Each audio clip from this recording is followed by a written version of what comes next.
Hi, Sandy. Hi, it's Dave. Hi, it's Kirk. Welcome to the A.D.K Rock and Metal channel. Today, we are doing more of our Breaking Down and Pulled Apart series. That's where we take a song, we go away, we listen to it, watch it, break it into 1 minute sections, write all our thoughts and feelings, and breakdown of any analysis that we can come up with. And then we come back, we play a minute of each of the song in sequence, and of course, we give you our feedback as we go. Today's band we are going to be talking about is Tool, and we're going to be talking about the song AEnema. Which is off their second album from 1996. We're just having a look here, and for me, the song that I recognise off that album is Stinkfist. That's the one that everyone pretty much would know. Is if you tried to like put a gun to someone's head and said name a Tool song, they'd probably come out with Stinkfist would be the one that they'd know more than anything else. So I didn't think I'd actually heard this song, but I have heard it, but only maybe once or twice. But it hasn't been something I've really covered before. But yeah, a really interesting band, a band that a lot of people know the name of, but don't really know much about them or never really covered. I think when I first heard the band named Tool, I thought they were an industrial metal band.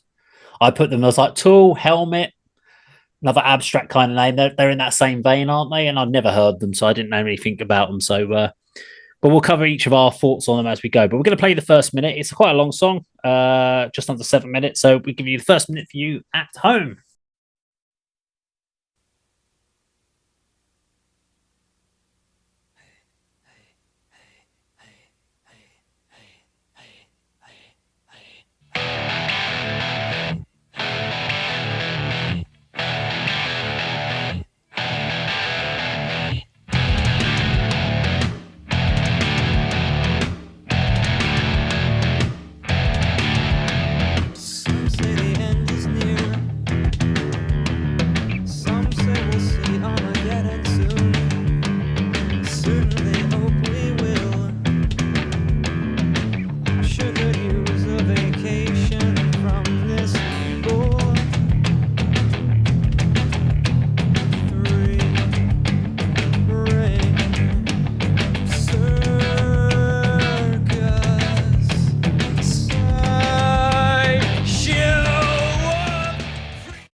Okay, where to start with Tool is the first question.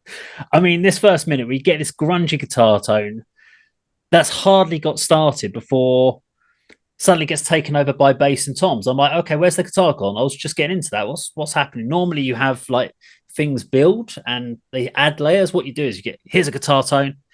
Now we're not letting you have that. We're going to put bass and drums down. You're going to have this vibe going on. It's completely left field and out of the blue. Not what you expect unless you know what Tool is. You kind of go, you're almost going in there going, I'm expecting a metal, industrial music, rock structure. And they don't give you any of that. They give you completely out of the blue sort of, they keep moving at right angles. It's crazy. I like the fact that the framing of the video is done like the old video stills. So it's made up of little parts. I thought that was quite a nice little touch. Dark vibe, and it doesn't give much away of what the video is about. I was trying to work it out again. Me, as always, trying to analyze the video. I don't know what AEnema means. I'm sitting there going, is the video going to tell me? Quick spoiler alert. No, it doesn't tell me what the fucking video is about. I ain't got a fucking clue by the end of it. I still don't have a clue what it is. I then read up about the video. I still have no idea what the video is about, even when they told me what the video is about. So I'm going to give up on that whole concept at that point, but really interesting. If anything, I was getting more a Perfect Circle vibe style era than what I thought of with Stinkfist. So having listened to a Perfect Circle, there was some definite vibes. And of course, with that being another sort of side project from the vocalist from the band. Maynard, yeah. So yeah, interesting start. Hadn't quite locked me in, but it was an interesting start to the song. Andy, Echo a lot of what you say, Dave. If someone's put a gun to my head and name a Tool song, unfortunately, I'll be dead. I know the name. I know the name. I can picture the logo. Like you, I would say sort of industrial type music. I knew that it was kind of a little bit different from outside the main genres of music. I wouldn't know where to put them. The name doesn't draw me into checking them out. What bands do you like? Tool. Do you know what I mean? I wouldn't want to have that conversation. So Mm. never got into them, never heard them, but I was really intrigued by this opening minute. I like the single note guitar riff, and as you say, that just disappeared and replaced by the bass, which is very unusual. Um, Again, like you, I like the way the video is sort of in those frames, vertical sort of film footage sort of frames that are just something different. Um, yeah, really, really intriguing start, and I was really looking forward to how the video and the song developed from here. Mm. Kirk? So I am one of the brethren. I'm a big fan of Tool. I bought this album, and I think I've already said it on this channel, from Virgin Records in Bolton in 1999. It absolutely blew me away. I'd never heard anything like it. You're What colour was right. the carrier bag? Say that again. What color was the carrier bag? Yellow. Do you remember? Oh, right. It actually was, wasn't it? Virgin Music. Dave, you described it perfectly. The intro. First time I heard this riff, I was like, "Oh, there's going to be a 4/4 half-timing groove coming in here." And he'd do the complete opposite. So if anyone ever doubted that this is a prog metal band, just listen to the intro to this song. Even now, I'm like, why have you come in with your drum rudiments there? It's amazing because it changes the shape of that riff. Because he speeds up, so the riff ends up going dun dun dun dun dun dun dun dun dun dun, and you're like, how have you even done this? I can't think of any other song off the top of my head in any form of progressive metal where someone has completely reshaped a riff just with the drum beat. I think did you use the term left field? Perfect description. Yeah. And they're doing this or on right purpose. hand. They just does these like right angles, and it kind of just takes you off in. Yeah, And that can actually annoy people. Not with me. I love that because in this stage of their career, they were doing this all the time. And like you say, we just abandoned analyzing the video, just like, okay, let this just play out because we don't know what's happening. And that always gets me. And great start. But do you not think the opening riff, if that wasn't in drop D, that's almost like an AC/DC riff, isn't it? Do do do do do do do do. You can imagine Angus playing it. It's just, yeah, exactly. It's just the way that they accent it, and like you said, with that, it sounds like Helmet, doesn't it? Like the bass is so loud in the mix. They really do use the drop tunings. They really use them, the bass, don't they? Probably more effectively than even the guitar at this stage. But yeah, the video, I already know with Tool, the videos are so abstract, and it's actually a guitar player, Adam Jones, who he's worked on various Hollywood films like Terminator 2. So he comes from this background, so he produces the videos as well. But before we move on, how many albums do you think this band have released since they formed in 1990? Not very 4. many. 6. 5 albums. That is shocking, isn't it? But that adds to the mystique of this band.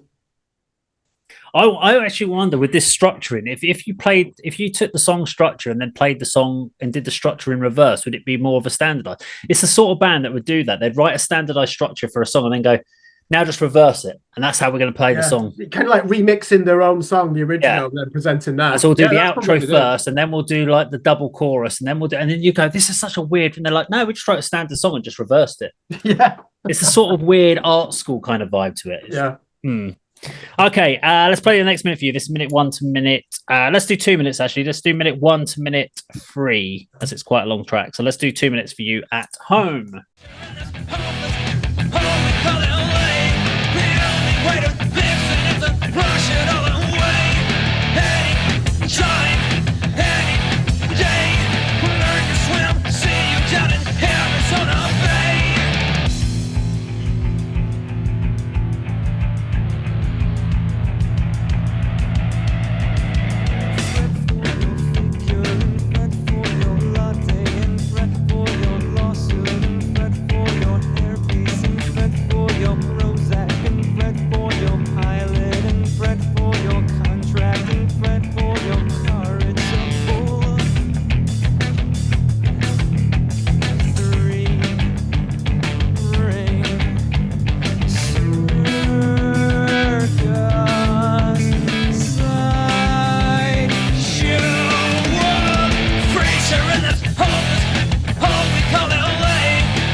millions of them dumbfounded dip. Some say the end. Okay, so yeah, straight away we get this guitar kicking back in, which is obviously we've had this bass, we had the drums and bass kicking in, and the guitar kicks in, and it punctuates the vocals rather than just sitting behind them, which is what I like. So it's kind of following what the vocals are kind of doing, helps punctuate certain points, but then it suddenly just drops out again, and then we get this galloping beat vibe. It basically, this song is just pulling and throwing you in different. Every time as a rock fan, you go, okay, I know what they're doing now. No, they've done something completely different again. Okay, right, I know what they're doing now. No, I have no fucking clue what's happening. I don't even know if they're going to repeat the section again or are they going to do something completely different.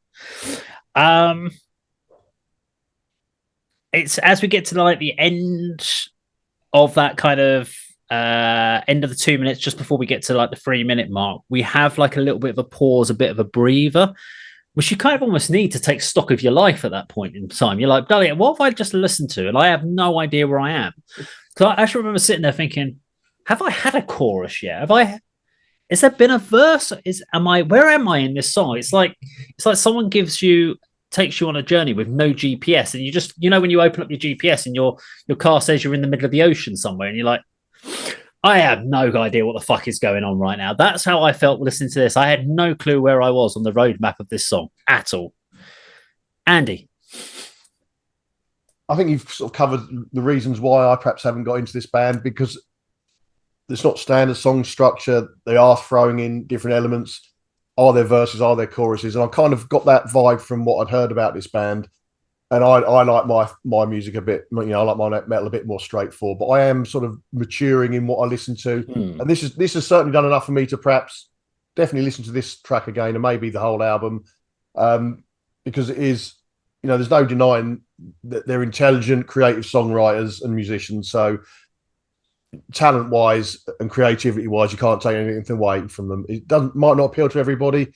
It might not appeal to me if I listen to it, anymore, but the fact that, Kirk, you just said they've done 5 albums over the space of their career, just goes to show they don't want to rush things out and just put out standard metal songs. They want to be creative. They want to be a little bit different, which kind of put me off a little bit, but might now draw me in. The first, minute 1 to minute 2, they kind of up the intensity. And I got kind of a bit of a Stained vibe from this, particularly the vocal phrasing and, the way the influence Stained. Yeah, the way the lyrics were delivered, and just just got a bit of a Stained vibe from it. From the music, from the video, we're getting quite some disturbing scenes now. That we've got a fat bald man in a suit walking around very slowly in a blank environment. You think, what's going to happen here? And then he picks up what you assume would be a child in a shroud. And I'm thinking, I'm not liking where this is going. So there's some disturbing elements in the video, but it's all very, very creative. Towards the end of this section, I don't know if you agree with this. It sounded like what's being spoken or sung is almost like the sound that a van makes when it reverses, just a single syllable. I don't know. I'm not replicating it very well there. You're right. But it's got double kick drums, isn't it? Holding the beat. Yeah. Yeah. Well, that's all I've got to say. So, Kirk, take on that point. Am I describing that about right for the listeners? It actually does. You're right. When the band's reversing, yeah. It's what I would say here. I think I should give some context. So apparently, I only learned this 10 years ago. Apparently, the pronunciation is AEnema. I used to call it AEnema. Apparently, it's AEnema. So what stands out in the minute 1 to minute 2, Maynard James Keenan, his switch to an aggressive voice in the, let's call it a chorus as such, is synonymous with his style around this era. He doesn't really do that much nowadays, but it's so influential. And do you know what, Dave, this is actually a band that were massively influential on nu metal as well, but they distanced themselves from it. The lyrics are actually about Los Angeles falling into the sea. So it's an attack on the shallow celebrity culture and salacious entertainment industry and people's, what do we call the term now? First world problems. I can't get a latte at this cafe now because they've run out. Or, oh, can you believe that such a buddy went into this restaurant and they weren't wearing a Armani suit? They should have been turned away. That's what they're criticizing, that LA shallow culture. Okay. But Tool musically is a bass player's dream. Do you know, like people used to say about Slayer, Rain in Blood, you could just listen to it for Dave Lombardo alone and enjoy it, you know, on drums. Tool, you could do that just for Justin Chancellor, the bass player, because his instrument is so loud in the mix. Very rarely does it follow the guitar, and this is where a bit of jazz comes in. It's like they're playing away from each other, which first time I've mentioned him today. A certain band called Meshuggah, who did a tour with Tool in 2002. They're famous for doing that as well, aren't they? So they do share some elements with them. There's not really anything anthemic about this song. When you listen to this album, which is a 10 out of 10 album, I must say, this doesn't stand out. I'm surprised they even chose this as a video single. But then again, it's Tool, so they're going to choose something that the record company probably dislikes and like, oh, that's going to be the single then. And that's how they operate. So a question for you, Kirk, on this one. We talked about with Nightwish, with like something like Yesterwind or all of those albums, how you should really listen to an album in its entirety to get because there's a concept behind that album. Is Tool another band that does that, or is it a case of they just write songs that are just off the wall prog that don't need to necessarily be part of an album? No, the first part you're correct. So this is a band that objected and refused to allow their music to be on Spotify only up until 2 years ago. For that reason, they said you cannot understand our music just by putting us on a Spotify playlist. I mean, that does sound pretentious, and the fan base of which I am one, we're quite vociferous about this as well. You know, I would be the first to lecture somebody in a pub and like, Tool, yeah, they're not, but it's like, how dare you say that? You need to listen to an album in its entirety. Yeah. I'm only joking. No, but there are fans like that. I mean, before the last album, Maynard James Keenan, who's the lead singer of the band, was getting death threats from the fan base saying, you need to hurry up and finish this album. He's got this like love-hate relationship with the fan base. The people are so obsessed with him. And they've become almost like a band that hipsters have latched onto as well. So there's actually been a bit of a backlash against them. And the fact that they've only released 5 albums in 35 years as well. Yeah. As if anything, probably hasn't held them back because their record sales are incredible. And I said it adds to the mystique. Okay. But yeah, so to answer the question, I personally do think you would need to listen to the album all the way through.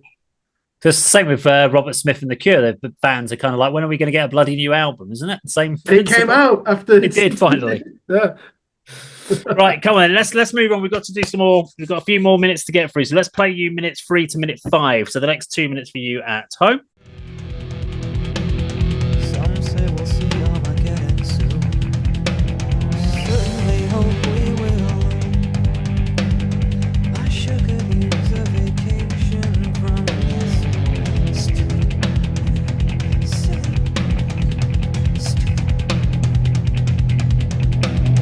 one great big festering neon distraction. I've a suggestion to keep you all occupied. Learn to swim. Learn to swim. Learn to swim. Mom's gonna fix it all soon. Mom's coming round to put it back the way it ought to be.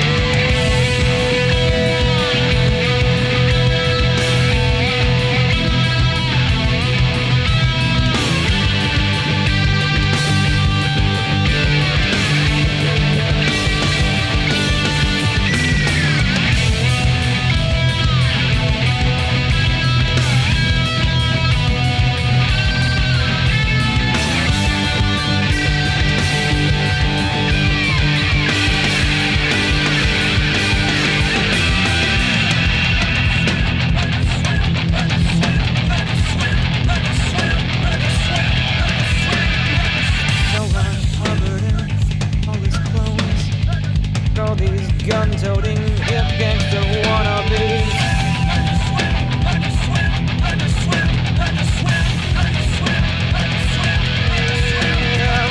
Retro, anything for tattoos.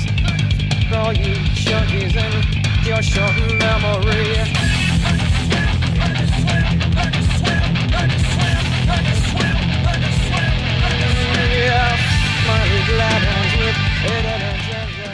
Okay, do you know what I picked out on here? I was loving the drum vibe on this, and because he's got this really nice, he's playing effectively a snare with the snare snap taken off, Yeah. which is really interesting because people don't do that. And I think it's because he has a setup where he has two snares. So he's got one which has got the snare rattle on, so you get that crack, and then he has one without, which is nicely tuned up high. I thought that sounded great. It's unusual for people to do it. It's such a layered, compact track. And at this point was where I started to notice. I sort of said it's got blues influences, but it's got a load of jazz influences in there as well that are coming through. It is prog and it's industrial at the same time. I mean, when we talk about prog metal, we talked about Dream Theater, but you also call this prog metal. But Dream Theater and Tool are worlds apart as far as what they sound like, what they do. And again, Tool is one of those bands that I don't know another band that sounds like them. There's Tool, there's Primus. They're another band that I don't know anyone that sounds like them. And they're one of the few bands that you can kind of go, there isn't really any similar bands out there trying to do exactly the same sort of thing. There are bands within their categories, but no one that sounds like them. So I was really vibing that one. I think what's the most surprising thing about this was I was actually vibing on the fact that I never know what's coming up next in the song. I was actually kind of going, okay, what's the next minute going to be like? Because I have no idea where I still am. It felt dark, but it's one of these songs that you can't just listen to it once and make a judgment on it. There is absolutely no way you can just kind of go, this is a good song, this is a bad song, and critique it on one listen. You can get an initial vibe of whether you like it or not, but you can't really give it a proper quality because there's just so much going on in it. But yeah, really enjoyed those next couple of minutes. Andy? Picking up on your point about the drums, I mean, you're a drummer, and it's really interesting for me to hear you say something like that was your standout part, for this section of the song, and your sort of breakdown of how his snare drums were being operated. I mean, that's just really fascinating from someone who's not a drummer. For you to pick that out is really quite incredible. At this stage of the song, I'm just enjoying what I'm hearing, but I'm really focusing on the video. I mentioned earlier that it's going in quite a disturbing direction from my point of view, and at this point we see what's under the blanket, and it's this small skeletoid creature, and I'm just at this point thinking, where's this going to go? What is this thing going to do in the rest of this video? And the next thing we see is he's removing his intestines, and again, it's, as you say, musically and visually, it's very, very dark. There's a solo of sorts in this section. I put it in inverted commas, so it's not a traditional solo, but there is a solo of sorts, and I'm sure Kirk will elaborate on that. But it's just captivating musically and visually. This is a really captivating song, and as I said earlier, I think this has done enough for me in my more mature state of mind for music. We mentioned Dream Theater earlier. I'm listening to sort of latter day ANATHEMA, which is a world away from their death doom roots I absolutely love. So my musical tastes are maturing, and I'll be certainly checking out Tool just based on what I've heard on this. Kirk? Yeah, good start. Start with this 1996 album, and then the 2001 album Lateralis. You probably didn't notice the lyrics at this stage. This is a band, I think you did use the right word, very disturbing, dark, but they've got a really vicious sense of humor. And at there's a section where he's saying, fuck Ron Hubbard and all his clones, fuck all these gun-toting hip gangster wannabes, learn to swim. That's a death threat against all these people. It's saying, fuck you all, hopefully you'll all die and Los Angeles will fall into the sea. Now, musically, these are the best band for him playing. When I say volatile dynamics, when you listen, I don't think there's a classical influence musically. When you listen to your Beethoven and your Mozart, sometimes you've got to strain your ear for the silent moments, haven't you? Which you never really get in rock and metal. They come close to doing it. Probably Opeth are the best band for doing that, to be fair. But you're right, the solo, it's amp noise, isn't it? It's manipulating your strings. It's not technical, but it serves the song because the bass is so loud. The bass is really playing the riffs. And you can hear that, the floppiness of the string gauge as well, because it's in a low tune. I always just think that it's incredible that there's only one guitarist in this band, and they hardly ever play overdubs because he knows Adam Jones. He can rely on Justin Chancellor to cover the low end because it's already so heavy in the mix. So you're right, Dave. I'll just finish this part by saying, first time I heard this, it's like, where the hell is this going? Don't even know where we're up to. How many parts have even been repeated at this stage? Hardly any. And it's one of them where you can kind of surrender to it. You're just like, okay, let's see what happens, in the final 2 minutes. Okay, well, let's do the last minute and 45 seconds for you at home. These dysfunctional, insecure actresses.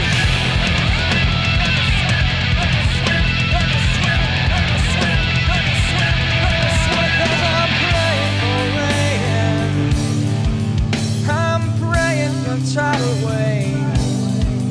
I wanna see the ground give way. I wanna watch it all go down. Mom, please flush it all away. I wanna see it go right and down. I wanna watch it go right in. Watch you flush it all away.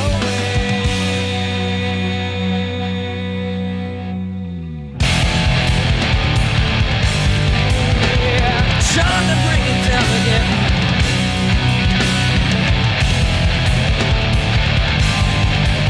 Yeah, don't just call me Anthony. Try and read between the lines. Yeah, I can't imagine why you wouldn't welcome any change, my friend. I wanna see it come down, bring it down, suck it down, flush it down.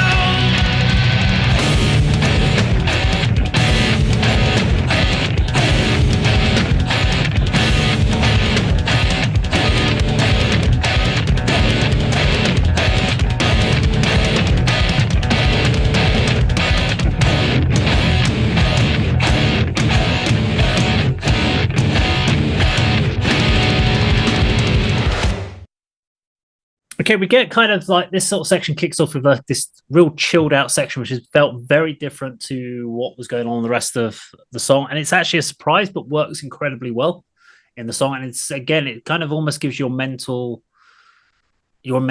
a chance to reset from what you've or digest what you've been listening to before. What I also found really similar or really interesting about going through this a second or third time was how each of the sections, although we keep kind of going, there's not really much repetition and there's all these different riffs in there. Actually, there's a lot of similar riffs. They are so close to each other. He just cleverly, what they're doing is accenting certain parts of the riff differently, or instead of chugging on a riff, they open up on that riff and then they might change to the chords slightly differently. Or so what you've got is a whole host of the same, basically same chord progressions, but just being played very differently each way. And it's almost like when you're trying to come up with a riff and go, I could play it this way, or I could play it that way. And you're like, which way would be the best way to fit it into a song? We'll use them all. We'll just play them all in the song, and that'll be a whole song on its own. And that's kind of where it felt. It's just, it makes it feel like there's a million different riffs going on in the song, rather than maybe two different riffs being played just in different ways. Sometimes it's just the bass and drums, then it's a guitar accenting it, then it's the guitar with the bass accenting it. Now the drums are dropping out and the drums are coming in. It's like a jazz odyssey where they're just kind of like, let's freeform jam in the studio and drop in and out as you go. It's a really interesting part. But yeah, really enjoyed the track. Andy? I think what you just said there kind of encapsulates this band's creativity. They're not just playing riffs and standard chord progressions. As you say, they're changing it around each time, although albeit sort of similar to what might have been performed earlier in the song. Definitely a band you need to really concentrate. I mean, it's not background music, is it? This, you've got to, as one of you said earlier, you've got to check out the album from start to finish, concentrate on it without any distractions. It's a walk in the countryside one. Yeah, which is what music should be. Good music should be like that.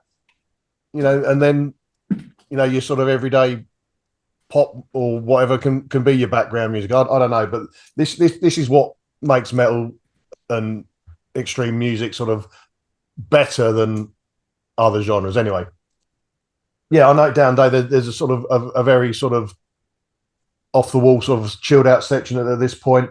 Towards the end, there's maybe this is the riff you were talking about. It's sort of almost percussive, the guitar riff towards the end of the song. But between all that, going back to the video, our friend is now throwing around these metal boxes, and you think what's going on here, and you find out there's these skeletoid figures are inside these little boxes. So again, what are the creative elements of this band and all the video of your creators thinking here at this stage?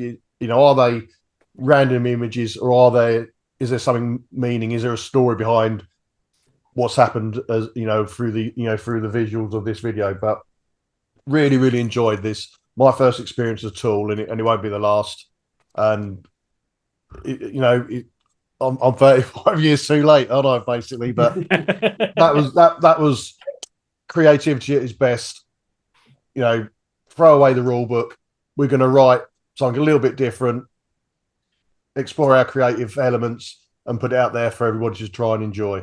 So that really, really good. Kirk? Yeah, Dave, you said at the beginning, they're one of those bands that no one sounds like them. They've got their own sound. Many bands are influenced by them. They just can't reproduce what they're doing. And I put them in with 4 other bands now, long term. I would say Tool, Neurosis, Meshuggah, Opeth, probably Gojira as the 5th one. Those 5 bands now they're at the absolute higher echelons, aren't they, of certainly prog metal. And that part that you're mentioning at 5 minutes, 12 seconds, you've got the tension building up to it. And then, I'm praying for rain. I'm praying for tidal waves. It gives you something to cling on to. But then again, he's, in a dark sense of humor. It's like, let's hope we all drown in Los Angeles because it's a cesspit. And in the Me Too era, look what that's exposed about Hollywood. It fucking is. And but I just think, how did such a misanthropic song like this become a generational hit of late night TV, MTV? Because you were never going to get this during the day, but it always used to come on Super Rock, didn't it? And in America, let's not forget, in the 90s, you had rock radio. We didn't have that in England, did we? We had to listen to Radio 1 at midnight. Oh, Kerrang Radio, until that came along. So music like this was available to more people in their home country because of the way you could get access to it, pre-Napster. But the final thing I will say, Andy, it actually ends with the truck reversing backwards again, doesn't it? But it's got some really tasty footwork from Danny Carey. Like, and then the double drums phenomenal. Yeah, they basically don't want to do anything by the rule book, do they? And most bands would fail with that approach. It's become their thing, though, hasn't it now? So when they start doing things that are conventional, myself including, like, oh, they're not as interesting now. Like, the last album was good, the 2019 album. It was a clear 7 out of 10, but the guitar work hadn't really moved on. It was just doing the same thing. Whereas the drums and bass, you still listen to it thinking, oh, this is incredible. These are one of those bands where you're just constantly asking questions. Like you said, it's not background music. You're like, why have they done that? Or as Dave described so eloquently at the beginning, it's like, why has the guitar riff disappeared under tom drums and bass? And that's great, isn't it? Because you just, when art does that to you and it's asking questions, it doesn't necessarily have to give you answers. Some of the best art just asks questions and that's it. And I think that's what they do on this song, certainly, and on this album. This is the good thing about a band like this is you want one of these bands in your collection, but I wouldn't want to have 20 bands like this in my collection. No. I'd want to have, I'll have my Tool, and that'll be my Tool-esque music that I'll listen to, and I only need one of those. Yeah. And then I've got my Nightwish, and I only need one of them. Yeah. And the rest of it you can fill up with the rest of your thrash metal and all that lot. But yeah, you wouldn't want to have too many of these bands going on. But yeah, this was phenomenal track by Tool there. Now, if you enjoyed our video today, please do like, share, and subscribe, and we will see you on the video sometime very soon. Take care.